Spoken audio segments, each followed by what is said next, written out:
পাকিস্তান স্বাধীন হয়েছে ৭০ বছর।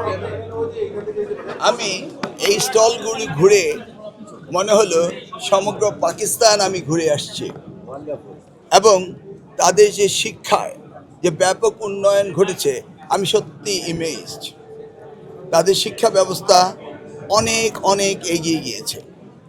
আমি তাদের স্বাগত জানাই যে আমাদের বাংলাদেশে এসে আমাদের মেধাবী শিক্ষার্থীদের তাদের দেশে ফুল স্কলারশিপ দিয়ে নিয়ে যাচ্ছে। ইনস্টিটিউশন ওয়াইজ একাডেমিক ক্রেডেনশিয়াল অনুযায়ী তাদের বিশ্ববিদ্যালয়গুলো অত্যন্ত এক্সিলেন্ট, সেন্টার অফ এক্সিলেন্স।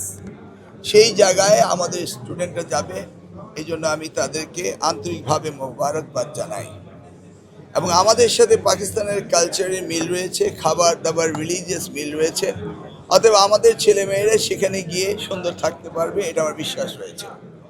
এবং যে পরিমাণ স্কলারশিপ তারা দিচ্ছে, তারা সেখানে সুন্দর ভালোভাবে লেখাপড়া করতে পারবে। অন দ্য আদার হ্যান্ড, আমি বাংলাদেশি হিসাবে চাইব আমাদের দেশেও আমাদের শিক্ষা প্রতিষ্ঠানগুলো এইভাবে উন্নতি সাধন করুক এবং বিদেশি স্টুডেন্টরা আসুক আমাদের দেশে, এবং এই গ্লোবাল ভিলেজে আমরা যেন সকলেই শিক্ষায় মান উন্নয়ন করতে পারি এবং এই প্রতিযোগিতায় যেন আমরা টিকে থাকতে পারি। আমাদের দেশ সম্পদে ভরপুর। আমাদের এই তরুণরা রয়েছে মোর দেন 65%। আমাদের ডেমোগ্রাফিক ডিভিডেন্ড তাদের পে করতে হবে। অতএব আমরা বাংলাদেশে শিক্ষাক্ষেত্র জনাব তারেক রহমানের নেতৃত্বে আমরা অবদান রাখব। এই অঙ্গীকার আজকে এখানে এসেও আবারও করছি যে আমাদের শিক্ষা ব্যবস্থাকে উন্নয়নের জন্য আমাদের প্রধানমন্ত্রীর নির্দেশে আমরা যথাসাধ্য কাজ করব। তবে পাকিস্তানের উন্নয়ন দেখে আমি অভিভূত হয়েছি এবং আমি গর্বিত মনে করছি যে তারা অনেক এগিয়ে গিয়েছে।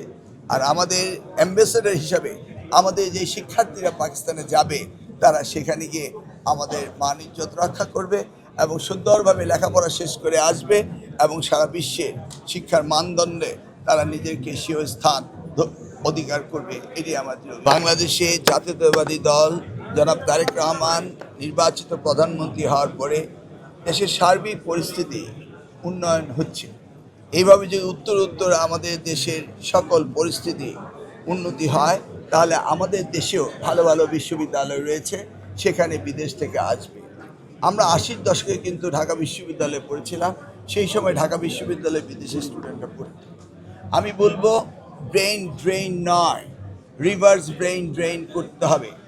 আমরা দেখেছি আমাদের দেশের সন্তানরা বাইরে গিয়ে উচ্চশিক্ষিত হবে এবং সেখান থেকে আবার দেশে ফিরে আসবে, এসে দেশ সেবায় মানবতার সেবায় কাজ করবে। সেভাবেই আমাদের দেশে উন্নয়ন হবে। আমাদের প্রধানমন্ত্রী জনাব তারেক রহমান তিনি শিক্ষাকে সবচেয়ে বেশি গুরুত্ব দিচ্ছেন এবং তার মধ্যে তিনি কারিগরি শিক্ষাকে আরও অধিকতর গুরুত্ব দিচ্ছেন। এবং ইতিমধ্যেই আমাদের নির্বাচনী এজেন্ডায় শিক্ষার বিষয়ে ব্যাপক কাজ করার প্রতিশ্রুতি নিয়ে আমরা এগিয়ে যাচ্ছি। ইনশাল্লাহ আপনারা পর্যায়ক্রমে দেখতে পারবেন এবং আমরা কাজ করব ওনার নির্দেশে।